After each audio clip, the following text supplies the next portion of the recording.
این بهش میگن سید الاستغفار.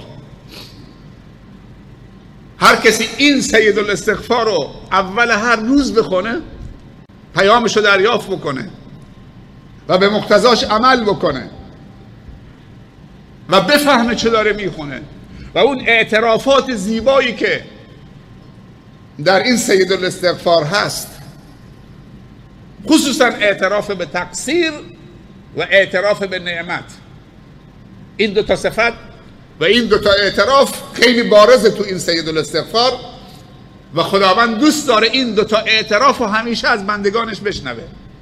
اعتراف به نعمت، هر چی دارم از تو دارم، و اعتراف به تقصیر، بارالله حق تو را اونطوری که شایسته توست به جا نیاوردم، کوتاهی کردم. حق بندگان تو رو اونطوری که شایسته هست، حق دین تو، حق خانواده، حق نفس حتی، من کوتاهی کردم. پیامبر صلی الله علیه و سلم میفرمایند هر کسی اول روز و اول شب دعای سید الاستغفار بخواند و اعتقاد داشته باشد، اگر اون شب و اون روز بمیرد بهشتیه.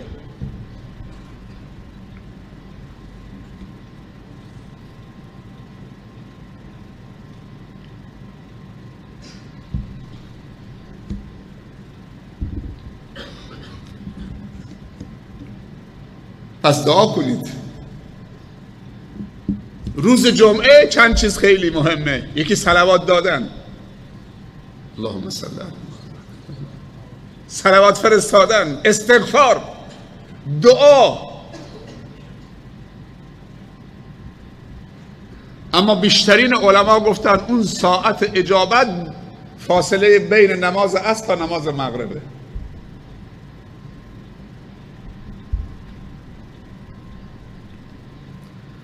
تو 24 ساعت شبانه روز 1 ساعت لازم داریم با خودمون خلوت بکنیم، دور از زن و بچه، خودمون رو به محاسبه بکشونیم. حضرت عمر رضی الله عنه شلاقی داشت، خیزرانی داشت، روز اونهایی که اشتباه میکردن ادب میکرد، اما شب از خودش غافل نبود. لنگی پاش بود، این لنگشو بالا میکشید تا زانوش، ساق پاش مکشوف میشد، با همون خیزرانی که خلافکارا را ادب میکرد میزد به ساق پای خودش. ای عمر، امروز از طلوع تا غروب چه کار کردی؟ حساب پس بده. ما نیاز داریم ساعتی با خودمون خلوت بکنیم، نفسمون رو به محاسبه بکشونیم، خودمون رو زیر سوال ببریم، خودمون رو ارزیابی بکنیم. ماه مبارک رمضان یک فرصت برای ارزیابی است، اما ماه رمضان سالی 1 بار میاد. روز جمعه و شب جمعه یک فرصت برای ارزیابی است.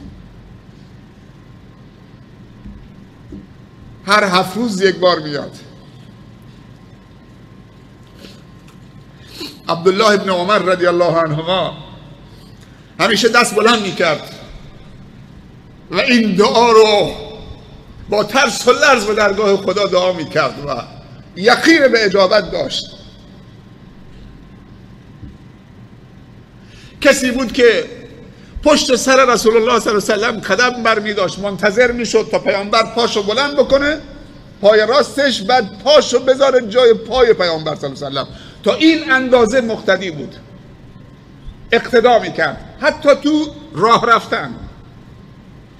حضرت علی رضی الله عنه روزی بر اسبی سوار شد، لبخندی زد. یکی ازش سوال کرد امیرالمومنین چه چیزی سبب لبخند تو بود؟ گفت چیزی نبود جز این که من همین نقطه‌ای که من سوار اسب شدم دیدم که رسول الله صلی الله علیه و سلم سوار اسب شد، لبخند زد، منم اقتدا کردم.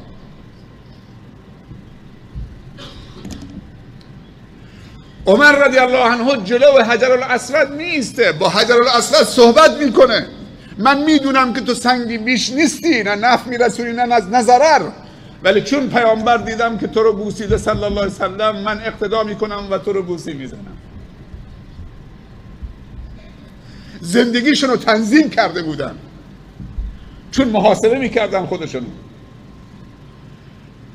افسار گسیخته نبودن که افسارشون رو رها بکنن، افسار نفسشون رو کنترل کرده بودن. نفسم کنترل شده بود. یکی از علمای بزرگ میگه که 20 سال مجاهدت کردم با این نفس اماره و این نفس لوامه و خون دل خوردم تو 20 سال تا تونستم بعد از 20 سال مبارزه با خودم و مجاهدت با نفسم این کلمه طیبه لا اله الا الله از زبان و دهان بیارم تو قلبم، در صورتی که فاصلش 1 وجب بیشتر نیست. اگه با دست اندازه گیری بکنی 1 وجب بیشتر نیست. اینجا لبه، اینجا چه قلبه. میگه 20 سال طول کشید تا اینو از زبان بردم تو قلبم. میگه بعد از 20 سال دیگه لذت بردم از عبادت و بندگی خدا، دیگه نفس تسلیم شد.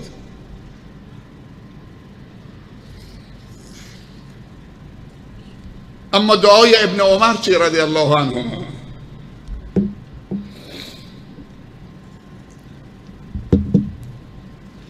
میگه اللهم ان كنت كتبتني عندك شقيا فامح عني واكتبني عندك سعيدا.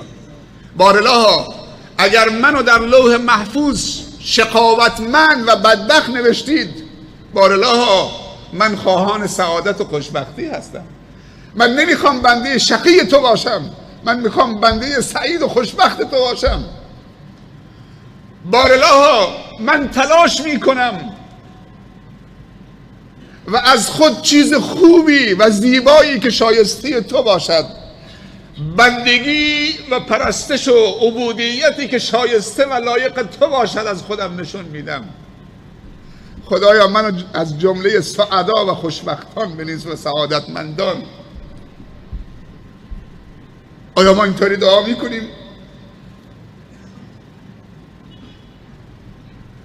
آیا ما اینطوری تلاش میکنیم؟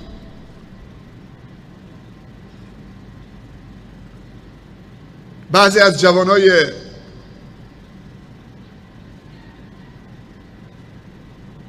ساده و کم عقل خودمون دوچار معصیت میشه، کسی بهش تذکر میده، میگه شما نمیگید که قضا و قدره، سرنوشت من اینه که شراب بخورم، نماز نخونم، روزه نگیرم، سرنوشت منه، قضا و قدره، خدا خواسته. تو کدوم آیه خدا خواسته؟ تو کدوم حدیث پیامبر صلی الله علیه و سلم فرموده که خدا خواسته که بندگان شراب بخورن، زنا بکنن، ربا بخورن، ظلم بکنن؟ قضا و قدر که دلیل بر آینده نیست، قضا و قدر دلیل بر گذشته است. انسان دچار لغزش میشه، میگه تقدیر این بود، توبه میکنم، نمیفهمیدم، از این به بعد دیگه نه. خداوند در قرآن میفرمایند ولا یرضه لعباده الکفر. خداوند کفر برای بندگانش راضی نمیشه، اما وقتی بنده خودش میخواد، اون دیگه انتخاب خودشه. در رهگذر بلا نشینی گویی که رضای حق چنین است. برو وقتی که رعد و برق طوفانیه، بارندگیه، تو کوه داره باران میشه، تو برو تو رودخانه بنشین، سیل میاد، بگو خواست خداست. در رهگذر بلا نشینی گویی که رضای حق چنین است.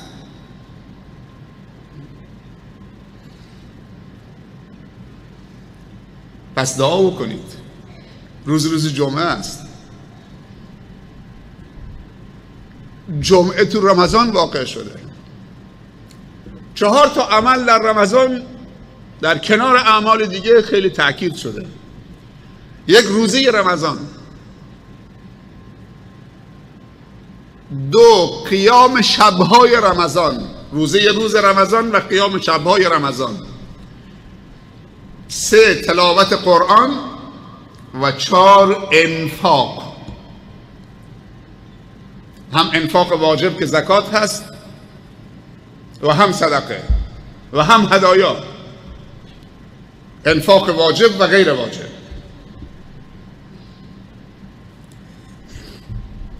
پیامبر صلی الله علیه و سلم فرمودن من صام رمضان ایمانا و احتسابا. خوب دقت بکنید، من صام رمضان ایمانا و احتسابا غفر له ما تقدم من ذنبه. کسی که رمضانو به خاطر رضای خدا خالص ایمانا و احتسابا، به خاطر ایمانی که به خدا داره، و احتسابا و اجر و پاداششو نزد خدا حساب میکنه، به این دو دلیل روزه بگیره. نه اینکه من روزه میگیرم به خاطر که چربی هام بسوزه، به خاطر که شکمم کوچکتر بشه، به خاطر که اندامم شیک بشه و ورزیده بشه، به خاطر که بیماری ازم دور بشه، سلامتی به بدنم بر بگرده. همه اینا جز فواید روزه است. اما اگر کسی به این نیت روزه بگیره شاملش نمیشه این حدیث من صام رمضان ایمانا و احتسابا. کسی که روزه بگیرد بر مقتضای ایمانش به رب العزت و الجلال و اجر و پاداشش هم نزد خدا حساب بکنه، غفر له ما تقدم من ذنبه، گناههای گذشتهش پاک خواهد شد. اما گناههای کبیره در گذشته نیاز به توبه داره. هر گناهی که کبیره هست نیاز به توبه داره. یک کتابی هست که ذهبی نوشته، امام ذهبی، الکبائر، ترجمه به فارسی شده، 70 خورده گناه کبیره رو اونجا شمرده. این کتابو حتما تو خونه داشته باشید. خودتون و خانواده این کتابو باز بکنید، یکی بعد از دیگری گناههای کبیره رو شرح هم داده بشمارید، بخونید، با خانواده بخونید. یه قلم هم دستتون بگیرید، یه دفتر، الشرک بالله اکبر الکبائره. تو زندگی خودت، تو اعتقاداتتون، تو باورهای خودت، خانمت، پدرت، مادرت، فرزندانت نگاه بکنید. اگر اعمال و اعتقادات شرکی نیست جلوش اونو خط بزنید، بنویسید الحمدلله. الحمدلله که در اعتقاد من و در توحید من خللی نیست و در باورهای من و یقین من خللی نیست، شرکیات نیست. همجور برو پایین تر. سحر بزرگترین گناه بعد از شرک، سحر، دخالت در امور خداوندی است. سحر، جادو، از غیب صحبت کردن، پیشگویی، کفبینی. پیامبر صلی الله علیه وسلم فرموده اگر مسلمانی بره پیش کاهینی که از غیب میگه، از آینده میگه، کف نگاه میکنه، خبر از غیبیات میده و خوشش بیاد از کارش، کافر شده بر قرآنی که بر من نازل شده. امروز چقدر زیاد شده در جامعه اسلامی سحر و جادو و شعبده بازی و طلسم و ارتباط با جن و شیاطین و هر کسی با کسی مشکلی داره چه پولی میده به یک جادوگری که رابطه خوب و حسنه بندگان خدا رو به هم بزنن.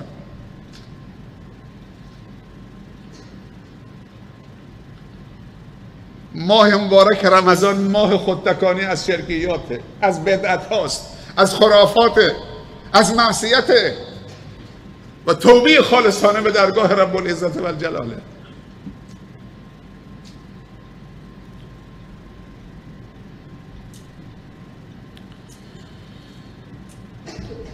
بری سومی قتل، شهادت زور، خوردن مال یتیم، فرار از میدان معرکه، میدان جهاد، تولی یوم الزحف.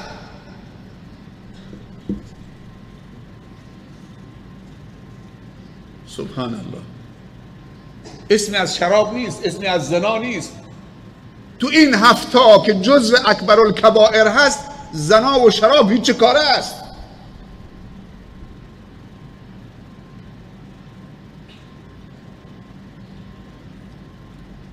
همینطوری که خوبی رو مطالعه میکنیم و میفهمیم که انجامش بدیم، باید بدی هم مطالعه بکنیم و شناسایی بکنیم و بفهمیم چه بدیه.